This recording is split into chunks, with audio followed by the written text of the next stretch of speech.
Hey, what's up guys? My name is Sal, and this is another Expedition Log. In this episode, we're going to pick up from ExLog 92, in which the story of Akron, Ohio's 3 original malls unfolded. As always, I hope all of you out there are doing well, and that you're all keeping safe and healthy. I'd also really appreciate it if you could take just a moment to subscribe to my channel and ring the bell for all future notifications so that you know when I release new content. Today, we're visiting the youngest surviving sibling to Chapel Hill Mall and Rolling Acres, all of whom were built by the same developer. Over $1 billion was spent on the mall we're visiting today, and after only 30 years, it's already facing redevelopment in the wake of critically low occupancy. But it's a gorgeous structure resting on an historic foundation from the 20s. For your consideration, I'd like you to come take a walk with me through the Tower City Center in downtown Cleveland, Ohio. But first, a word from our sponsors. All those free hours you used to get from America Online 2.5, a brief word about internet piracy, and the legendary but now defunct Geauga Lake. Enjoy. Every day, America Online is making it a little easier for people to live, work, and play. With point-and-click access to instant news and sports, financial updates, online magazines, shopping and travel, and easy access to the internet. Call now for America Online, a new way to use your computer to communicate and have fun. Call 1-800-248-3100 now for your... Hey, come look at the site. Oh, cool. Can you download the Foo Fighters? Yeah. Hold on.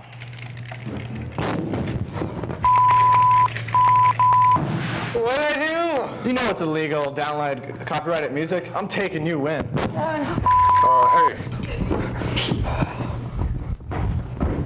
Never legally download. Never legally download.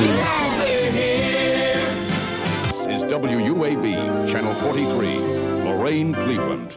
Hi, I'm Jan Jones with some very big news at Geauga Lake, the theme and water park that's close to home and growing fast. Here among more than 100 rides, shows, and attractions is the latest of $35 million in world-class excitement added over the past 4 years. Time Warp is Geauga Lake's new gravity-defying, high-flying thriller, just one of 3 new rides this year. There's Serial Thriller, the suspended looping roller coaster, Mind Eraser, a forwards and backwards coaster, Mr. Hyde's Nasty Fall, Grizzly Run, and family favorite Hook's Lagoon, the huge interactive water treehouse at Geauga Lake's free water park. You've got to check it out for yourself. Geauga Lake, it's so much bigger, better, and so close to home. Plus now, kids are always half price. For more information, call 1-888-326-LAKE, and I'll see you at Geauga Lake. Save $6 on Geauga Lake. What is the big deal about a new shopping center in downtown Cleveland? Why all the hoopla? The mall at Tower City went through absolute hell in development. $500 million was spent on the construction alone, and the bones of a 1920s era historic building needed to be kept, reinforced, and restored to build a new structure on top of it. When the mall finally came to life, it was adorned with tons of luxurious offerings, with a grand opening sponsored by Walt Disney World. No expense was spared in bringing this amazing mall to life, and after a quick view of its actual grand opening and subsequently aired commercial, I'd like to dive much deeper into the historical narrative for this amazing Cleveland landmark. You need a map to get around this place, it's so big, and shoppers are all pretty impressed. But that register hasn't stopped the entire day. It's a home run. It's been phenomenal. People have just been flooding through the door. An excellent response.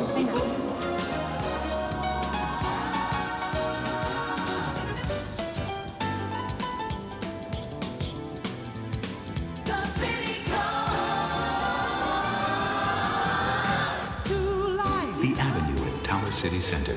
Traffic in the city has never been.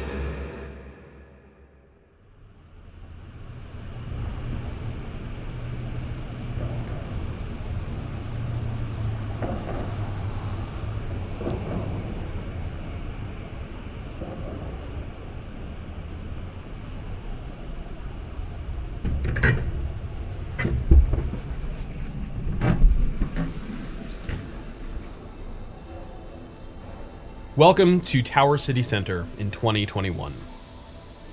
To fully understand the history for Tower City Center, we need to go back to the 1920s, when the United States began seeing its massive boom in skyscrapers. With all these skyscrapers being erected in big cities throughout the US, Cleveland would see construction of its terminal tower between 1926 and 1927 at a total cost of $179 million. Adjusting for inflation now in 2021, that would have cost them $2,760,877,796.61. The tower was commissioned by local real estate tycoons and railroad magnates, the Van Sweringen brothers. The tower, designed by architectural firm Graham, Anderson, Probst, and White, was the tallest in North America outside of New York City when it was constructed, and fourth tallest building in the world, opening for tenants in 1928. 2 years later, the Cleveland Union Terminal Rail Station opened in 1930. The terminal tower was joined by the adjacent Landmark Office Towers complex, also built in the Beaux-Arts style, which was the prominent aesthetic during the Art Deco movement. Upon opening, the tower included various stores and restaurants, but it would gain a Higbee's when the company moved its main store to a newly constructed building connected to Union Terminal. In 1934, the U.S. Postal Service moved its Cleveland hub to a new building attached to the Terminal Tower complex. I just want to mention that it's this Higbee's flagship store at Public Square that would gain fame later in its life when it was featured prominently in the 1983 movie A Christmas Story. You all know the movie. I'm sure you've all seen it a million times. Ralphie, the Red Ryder BB gun, you're gonna shoot your eye out, kid. The scenes where Ralphie went to meet Santa in the department store and Santa pushed him down the big red slide with his foot, that was all shot at this Higbee's.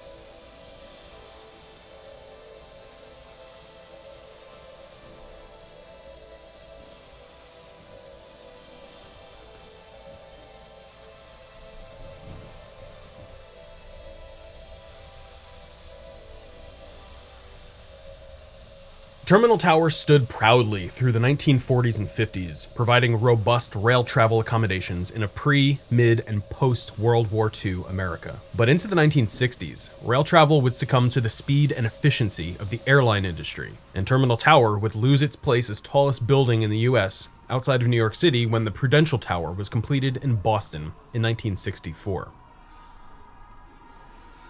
Through the mid-1960s and 70s, Terminal Tower would see far less traffic, mainly due to the collapse of the rail industry.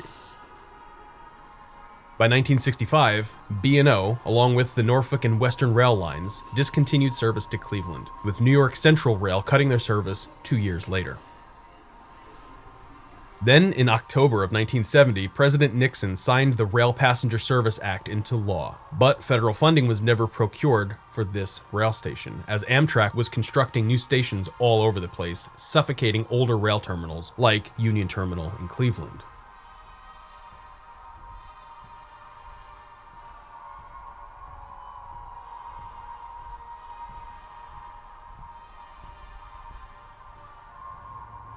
By January 14, 1977, Union Terminal ceased operations as a railroad station in full, and the complex was to be sold.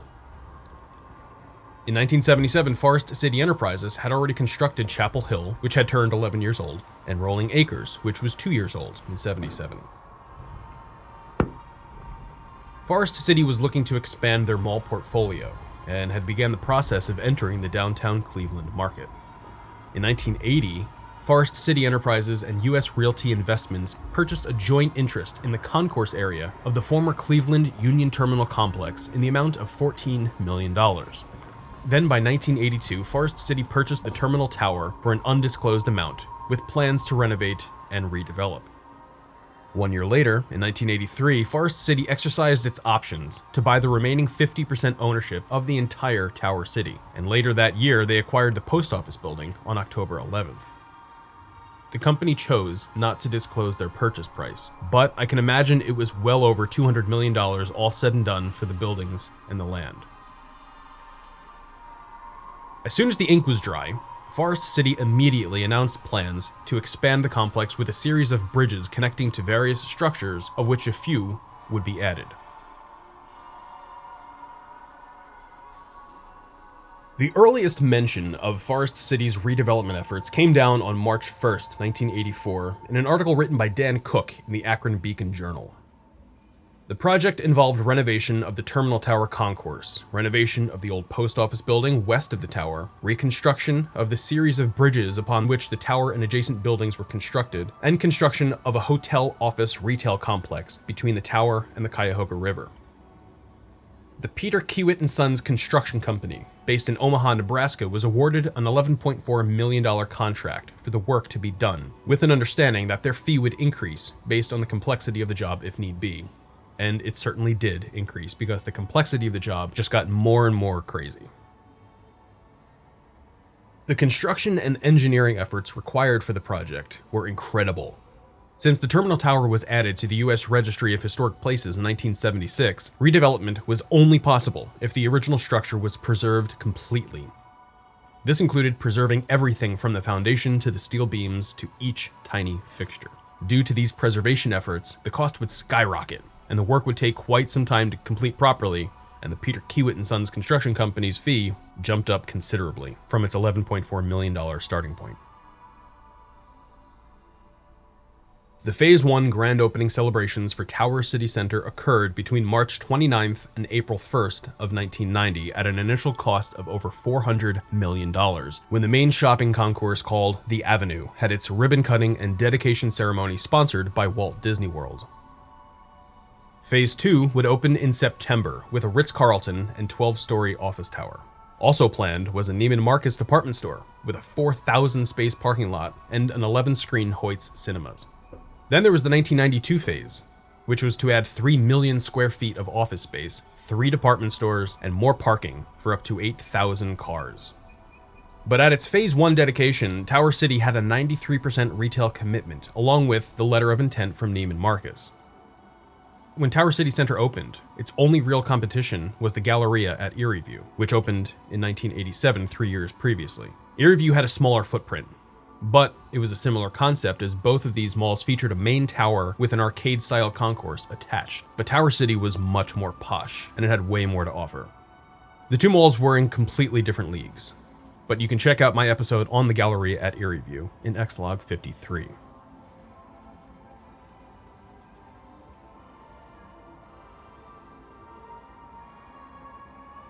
By November of 1991, the mall was fully occupied with tenants like Fendi, Barney's New York, Brooks Brothers, and Calvin Klein, and the Museum Company. 2 11-story office towers were also constructed. The Skylight Office Tower, which housed the Hard Rock Cafe, and the Chase Building, which housed the brand new Ritz Carlton Hotel. Formal tea was served 6 days a week in the opulent lounge of the Ritz Carlton, which was awash in blue and beige tones. The air was sweetened by the fragrance of fresh flowers, and it also carried the sounds of delicate arpeggios from a harpist plucking the soft strings next to a warm fireplace. The centerpiece was a crystal chandelier illuminating the walls upon which many oil paintings in gilded frames were mounted. Guests could select either the light pastry tea for $7.50 per person, or the full tea at $10.50 each, which also came with sandwiches. The full tea was the way to go if you were feeling peckish, which brought a tiered silver platter of elegant sandwiches, including smoked Scottish salmon, cucumber and watercress, egg and chive, and ham asparagus, along with miniature desserts. The sweets included small buttery raisin scones with rich Devonshire cream, slivers of tender fruit breads, preserves, and small assorted pastries. You could also get a wine or champagne cocktail if you're feeling extra spicy that day.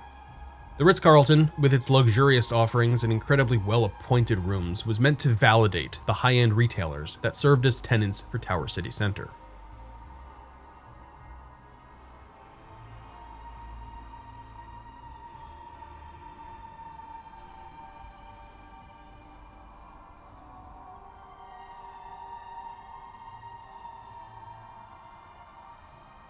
By 1992, with the exception of Neiman Marcus pulling out of development, all of the proposed additions for Tower City had come to fruition, including the 11-screen cinemas.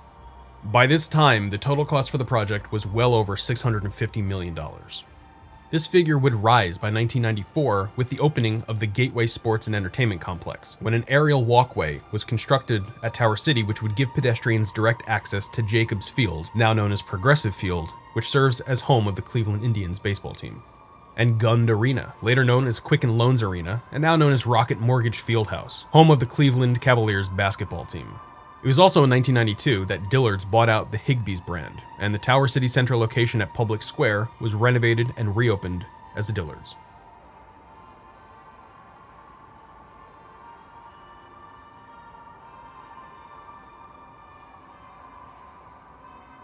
Into the mid-90s, Forest City had 3 malls between Cleveland and Akron.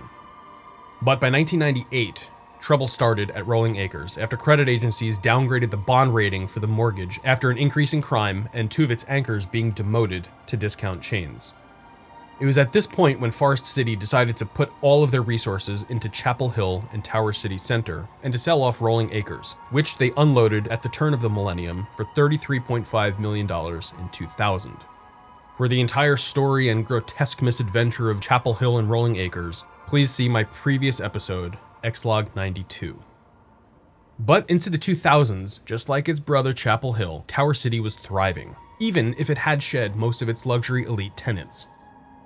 Occupancy was healthy, traffic was solid from sports events and the attached transportation hub, and business was wonderful at the downtown Cleveland shopping complex.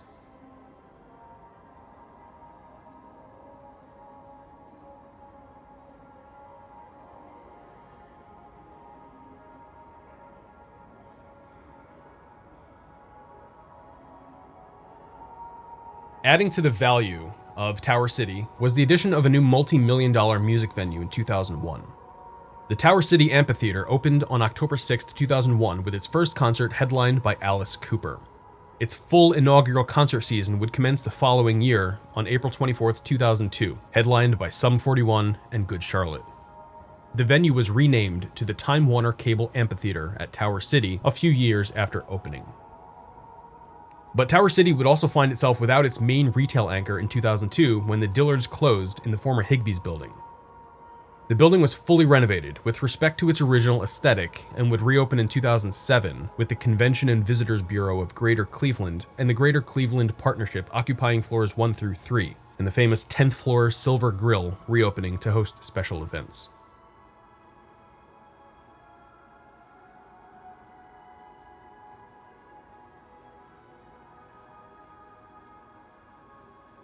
By 2010, the offices in the Higbee building were closed, but massive change was in the air. Rumors of Ohio's first casino were circulating, which were confirmed by early 2011, when in February, Forest City sold a 16-acre parcel, including the now closed Tower City Amphitheater and Higbee's building, for $85 million to a joint venture between Rock Gaming and Caesars Entertainment. Work would commence later in the year, and the developers promised to pay respect to the building's historic nature and to treat it with a light hand, with understated exterior signs and new lighting installed to highlight the structure's Beaux-Arts style. Undoubtedly, the owners were only protecting their $50 million credit, which was awarded for preserving the historic structure. Without that credit, I'm sure the building would have been much more gaudy. But over $400 million was spent on this project alone. And on May 14, 2012, the Horseshoe Casino Cleveland opened to the public as the first casino in Ohio.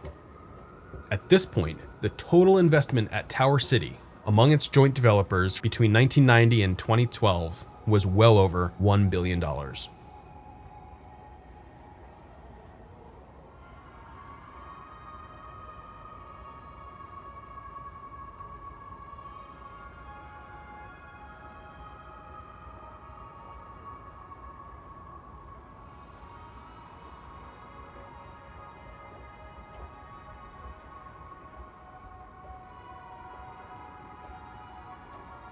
Into the mid-2010s, the mall at Tower City was seeing a dip in occupancy. Traffic at the mall was well above average, generated by the transportation hub below, movie theater, casino, hotel, and hordes of pedestrians walking through to baseball or basketball games. But sales per square foot were declining, and with Chapel Hill and Rolling Acres already sold off from their portfolio, Forest City felt that it was time to unload their interest in Tower City as well. along with the Higbee's building, which they already sold for $85 million in 2011. They would then sell off the Avenue shopping mall, or Tower City Center, in March of 2016. This sale made sense to me, since billionaire Dan Gilbert, who founded Quicken Loans and held the majority ownership of the Cleveland Cavaliers, purchased the mall and its parking garage underneath for $56.5 million through his retail investment arm, Bedrock. By May, the Horseshoe Casino had been rebranded to Jack Casino, and 2 months later, the Hard Rock Cafe closed for good on Sunday, July 24th.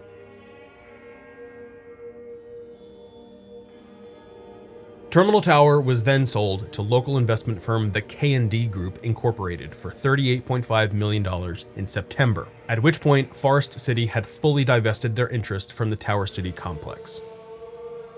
It's also worth noting that Forest City was in talks to sell their entire portfolio shortly after the Tower City deals closed. And on Friday, December 6, 2018, Toronto-based Brookfield Asset Management acquired Forest City Enterprises in full for a deal valued at over $7 billion. Just a few days later, Brookfield fired a third of Forest City's staff, and Forest City was no more. That was that.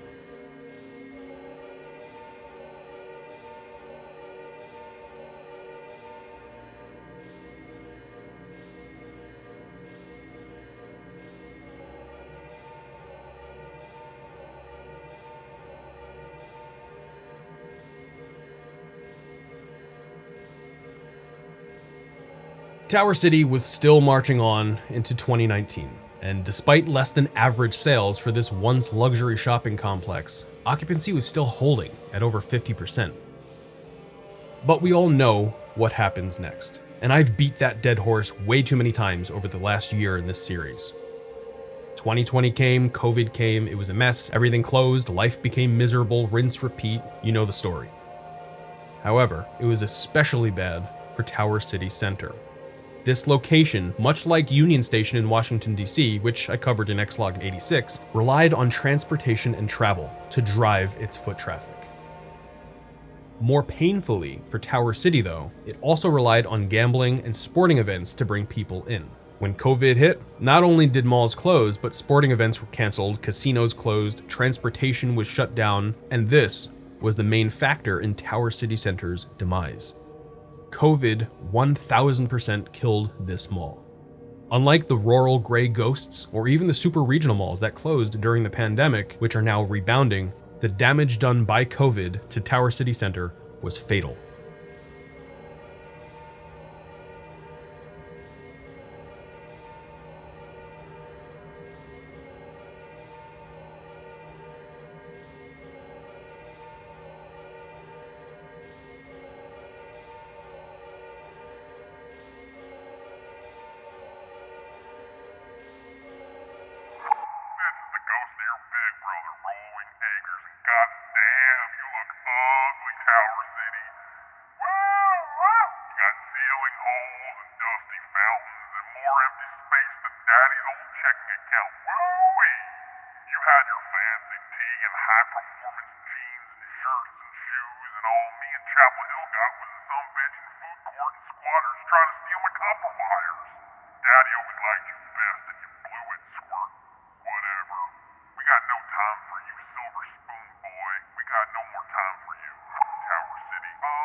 Ritz Carlton and tea time and little finger sandwiches?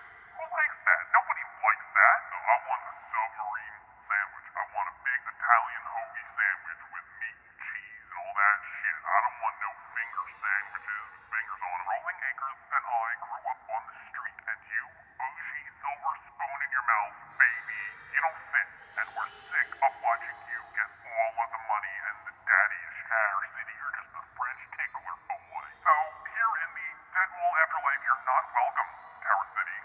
you can go straight to hell. Me and Rolling Acres are having the time of our lives as ghosts. Just haunting people and having a great time. We don't want anything to do with you. We are having the time of our ghost lives, having ghost cahoots. All day, every day, all the time. Ghost cahoots. We never liked you anyway, Tower City. You were always that redheaded stepchild that we just didn't like. Even though we had the same daddy in the beginning. You got a new daddy, and your daddy's got billions of dollars. You are the silver spoon boy. Our daddy is not your daddy. No more. Me and Chapel Hill, we got better things to do than to worry about your stupid ass all the time. I hope you have a miserable rest of your life, Tower City Center. And you can take that to the bank. Yeah, you tell him, brother. Bye, Tower City. Enjoy your day, shoppers. Kiss, kiss, toot, toot. Bye-bye, mother...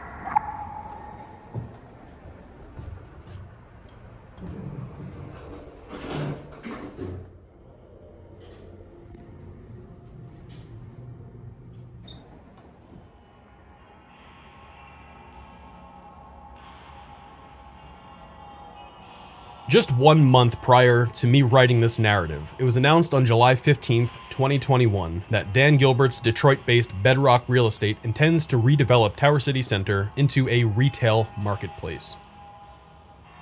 Bedrock CEO Kofi Bonner made it clear in an interview that their goal was to turn the mall into more of a farmer's market with mixed entertainment and local shops. They went on to blame the decline of in-person shopping due to the coronavirus pandemic as the main culprit for the mall's demise, and that redevelopment likely wouldn't happen in the short term. But their focus would be on making the building more aesthetically pleasing by adding stages, digital signs, artwork, and banners. But we'll see what comes of this place long term, and if new life can be pumped into this once vibrant luxury elite mall. If you've been following my series for a while now, you should be aware that I take a pretty strong stance on how dead malls become dead malls. It's easy for an outsider that isn't in the dead mall community, or even DMOD for that matter, to say Amazon is what killed malls. Amazon didn't kill malls. It's not as simple as that. But between this episode and ExLog 92, we saw 3 malls by the same developer go down wildly different paths during their life. Chapel Hill and Rolling Acres were doing pretty well into the 1990s. Then, to save cash, management decided to cut back on security at Rolling Acres, which led to an increase in crime. Forest City refinanced both mortgages for the 2 malls to get some spare cash, but then only spent the money in Chapel Hill to breathe new life into the property. They chose to sell Rolling Acres after the credit agencies dumped the rating for their bond, and at the same time, Forest City was coddling their newly built Tower City into the 2000s. Across the new millennium, Chapel Hill and Tower City were doing great. Chapel Hill was sold a couple of times, and it faced some foreclosure issues which led to the mall falling into the hands of Mike Cohan. Cohan's refusal to pay bills and his inaction to breathe new life into Chapel Hill led to a mass exodus of tenants and the loss of anchors, like he does at every mall he owns. At that point, Chapel Hill was in a downward spiral, leaving Tower City Center standing as Forest City's last Cleveland-Akron area mall. It was at this point that Dan Gilbert bought Tower City Center. COVID hit, driving the nail into the coffin for Chapel Hill and Tower City. But Amazon had nothing to do with any of these malls failing. It was poor management, failure to respond adequately to security measures, and a global pandemic that took these malls out. And minus the pandemic factor, in the 90s and 2000s, this is how malls fail. Amazon simply found a hole in the market, and they took advantage. They built a distribution center on top of the grave site at Rolling Acres, and now they're planning to infiltrate malls with new department stores. While it might seem insidious, they didn't cause malls to fail. But conversely, they're attempting to breathe new life into the malls, now with their department store concept. And I hope more malls stay open as a result.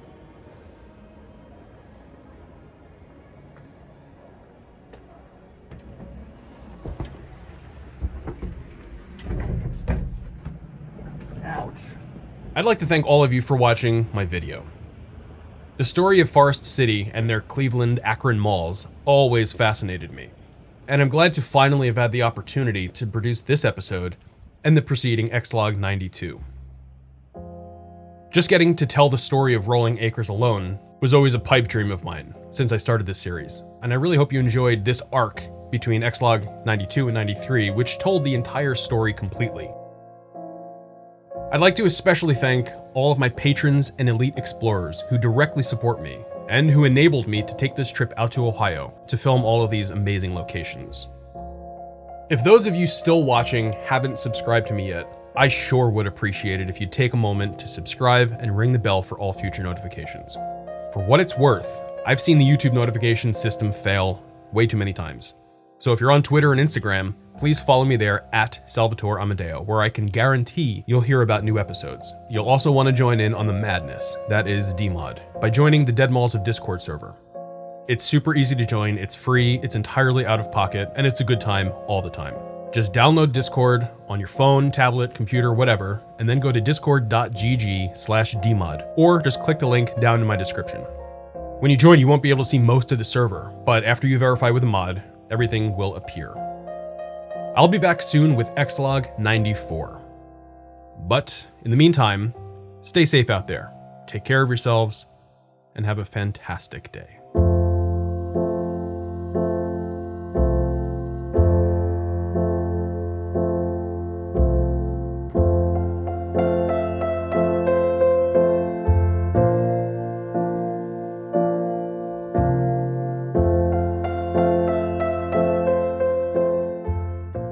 Can you download the Foo Fighters? Yeah. Hold on.